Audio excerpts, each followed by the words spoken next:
नमस्कार दोस्तों, मैं कुलदीप सिंह आपका स्वागत करता हूं। आज हम मौजूद हैं लघु सचिवालय परिसर कुरुक्षेत्र हरियाणा में, जहां पर पिछले कई दिनों से कई महीनों से अनुबंधित अध्यापकों का निरंतर धरना चला हुआ है, जिसके समर्थन में हरियाणा विद्यालय अध्यापक संघ के कार्यकर्ता प्रतिदिन धरने पर बैठते हैं। यह धरना उन गेस्ट टीचर की समर्थन में चला हुआ है जो पिछले कई सालों से हरियाणा के स्कूलों में सेवाएं देते आ रहे हैं, जिनको कोर्ट के आदेश के बावजूद भी पक्का नहीं किया गया। एक स्कूल, एक कक्षा, एक ही विद्यार्थियों को पढ़ाने वाले अध्यापक, लेकिन एक कच्चा अध्यापक, एक पक्का अध्यापक, एक गेस्ट टीचर, एक परमानेंट टीचर, निरंतर शोषण की चक्की में पिसते हुए अध्यापक बहुत से बतौर गेस्ट ही रिटायर हो गए। और माननीय हाई कोर्ट ने, माननीय सुप्रीम कोर्ट ने, डबल बेंच ने भी निर्णय दिया कि अध्यापकों को पक्का किया जाए, लेकिन अभी तक भी हरियाणा सरकार ने अनुबंधित अध्यापकों को पक्के करने के लेटर जारी नहीं किए हैं। इसी मसले को समझने के लिए और इस आंदोलन का समर्थन करने के लिए आज हमारे बीच छात्र नेता आए हैं, जिनसे आपको हम सीधे रूबरू कराते हैं। और हरियाणा विद्यालय अध्यापक संघ का नेतृत्व भी हमारे बीच बैठा है, जिनसे हम इस मुद्दे की पूरी बारीकियां और गहराई के साथ विभिन्न आयाम समझेंगे।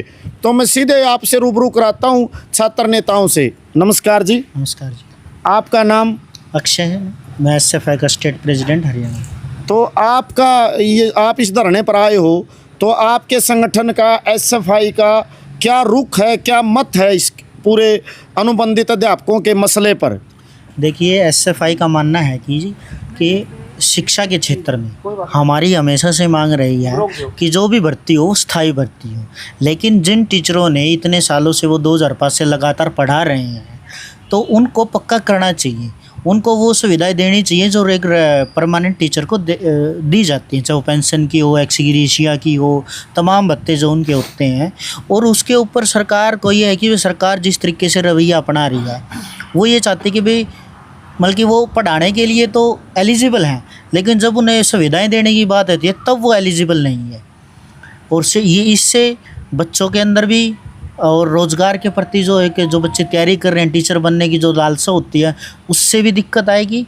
और दूसरा ये है कि भाई बच्चों को स्थायी शिक्षा भी नहीं मिल पाएगी। हमारा हमेशा से नारा है कि सबको शिक्षा, सबको काम, और वो सबको शिक्षा तब मिलेगी जब विद्यार्थियों के पास अध्यापक होंगे और जो परमानेंट होंगे। अगर वो नाम ही उनका गेस्ट है, उनको कभी भी हटाया जा सकता है और कभी भी लगाया जा सकता है।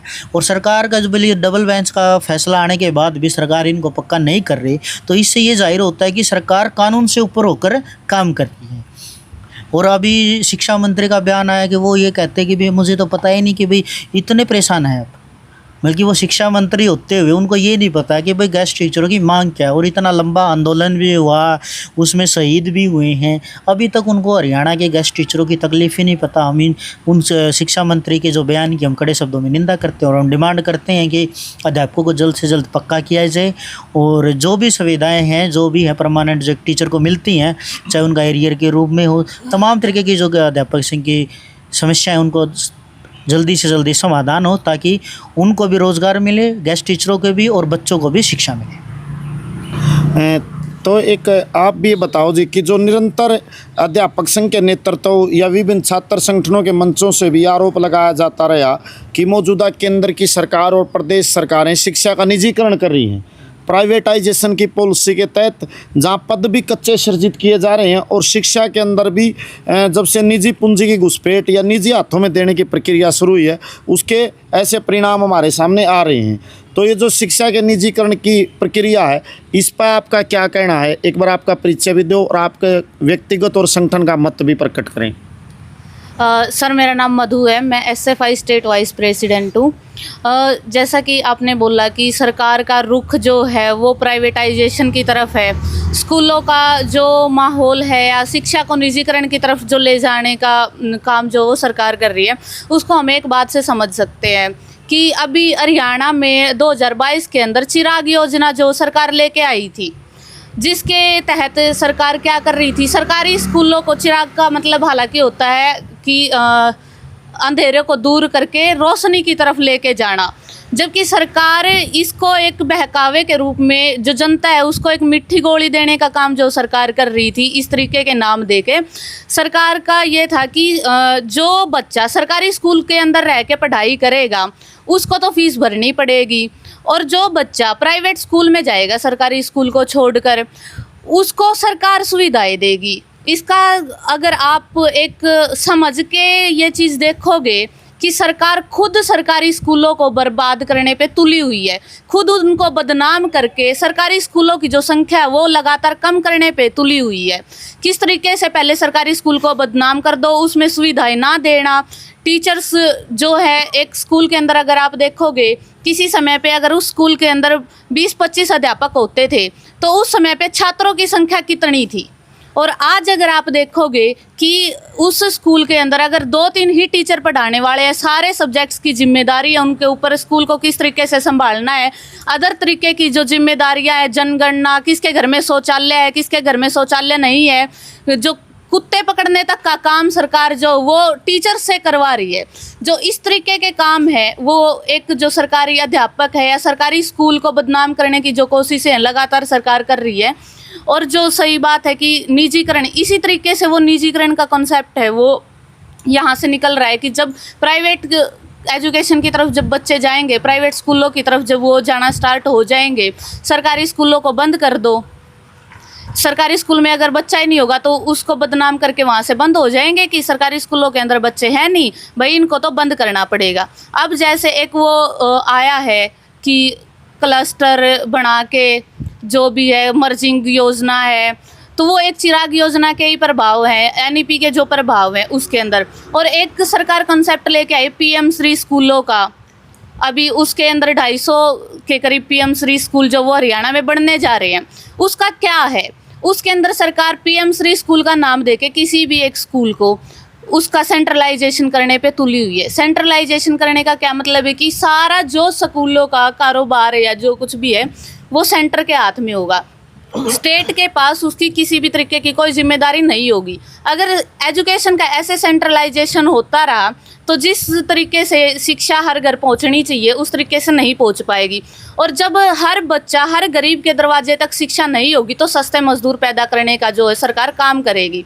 उससे ये होगा कि जैसे बच्चे अगर स्कूल तक नहीं पहुंच पा रहे, एजुकेशन तक पहुंच ही नहीं पा रहे, तो किस तरफ जाएंगे? उनको रोजी रोटी का कुछ ना कुछ तो जुगाड़ चाहिए। अब रोजी रोटी का जुगाड़ करने के लिए या तो चोरी चकारी करेंगे, अपना पेट, वही बात है कि पेट जो है वो भरने के लिए कुछ ना कुछ तो काम करा जाएगा, या तो वो चोरी चकारी के धंधों में उलझेंगे या फिर ये देखेंगे कि छोटा मोटा किसी तरीके का काम मिल जाए वो करने की कोशिश करेंगे। और छोटा मोटा किसी तरीके का काम तो वो बड़ी बड़ी कंपनियां अब जो देश के अंदर इतनी संख्या में खुल चुकी है, फिर वहाँ पे वो जाके एक मतलब ये लगा लो 5-5, 10-10 हज़ार रुपए में काम करेंगे।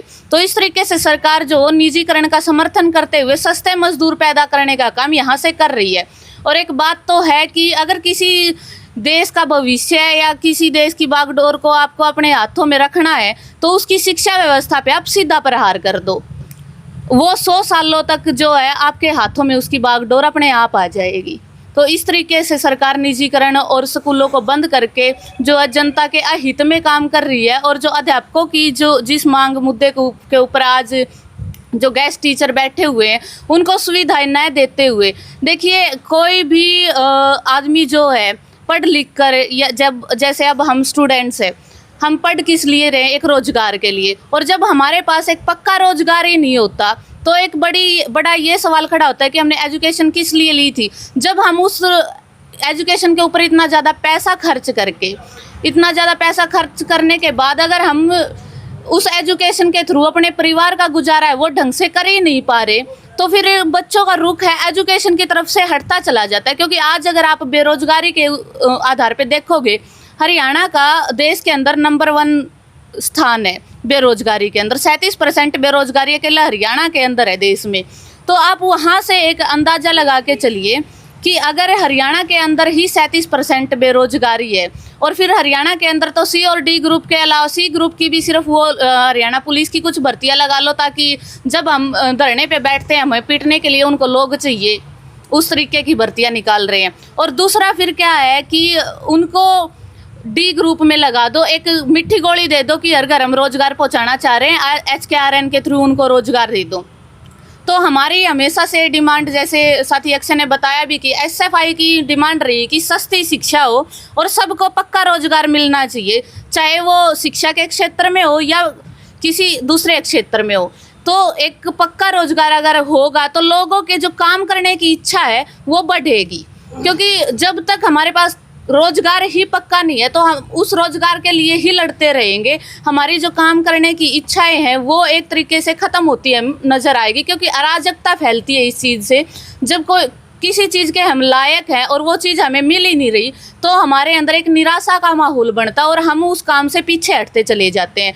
तो इसी तरीके का काम जो वो सरकार कर रही है, निराशा लगातार अध्यापकों के बीच में भी और अन्य तरीके के जो कर्मचारी या किसी भी तरीके से लगा लो छात्र या जनता है, उसके बीच में अराजकता फैलाने का काम और निराशा फैलाने का काम सरकार लगातार कर रही है।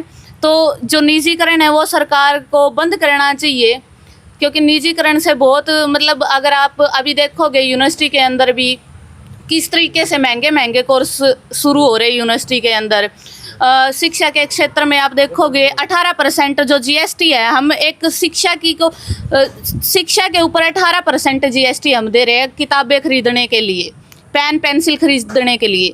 तो इस तरीके की जो हरकतें सरकार है, अगर सरकार उनसे बाज नहीं आती है तो जिस तरीके से आज पूरे देश के अंदर कहीं सफाई कर्मचारियों का धरना चला हुआ है, कहीं अध्यापकों के धरने चले हुए हैं, कहीं छात्र विद्यार्थियों के धरने चले हुए हैं, तो तमाम तरीके का जो तबका या वर्ग है देश का वो आज दरियों पे बैठने पे मजबूर जो सरकार ने कर दिया है। और अगर सरकार ये चीज़ें स्वीकार नहीं करती है, उनकी मांगों को नहीं मानती है, तो आने वाली जो सरकार अभी जिस तरीके के काम हम देख रहे हैं, तो सरकार को इस पे ध्यान देना चाहिए कि आपको आगे भी चुनाव लड़ना है और तमाम तरीके की चीज़ें जो है आपको इन सारी चीज़ों का सामना करना पड़ेगा दोबारा से। तो आप एक बताइए जी, अनुबंधित अध्यापक हैं जो गेस्ट टीचर हैं, इनके समर्थन में आपका संगठन क्या अभियान चलाएगा या आप इस अध्यापक आंदोलन की किस प्रकार से मदद करेंगे?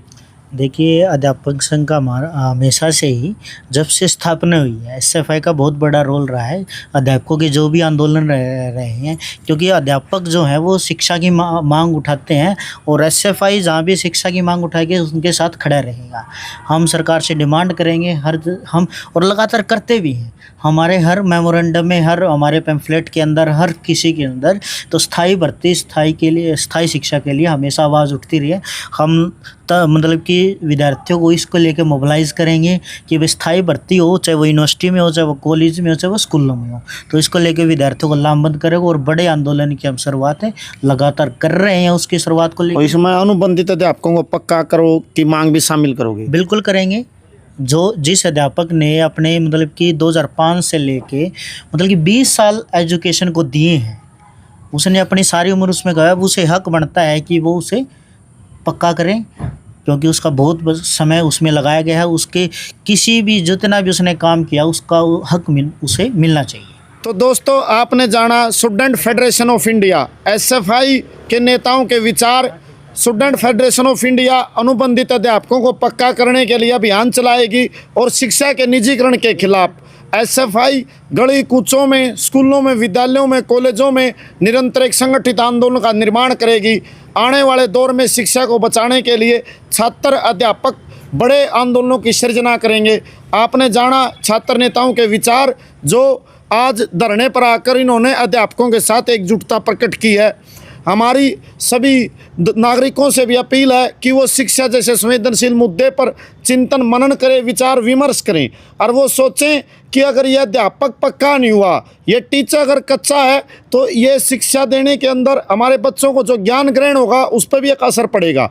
अगर ये स्कूल हमारा जो सरकारी है ये ख़त्म कर दिया गया, ये स्कूल बंद हो गया, तो आने वाली हमारी पीढ़ियाँ महंगी शिक्षा कैसे हासिल करेंगी?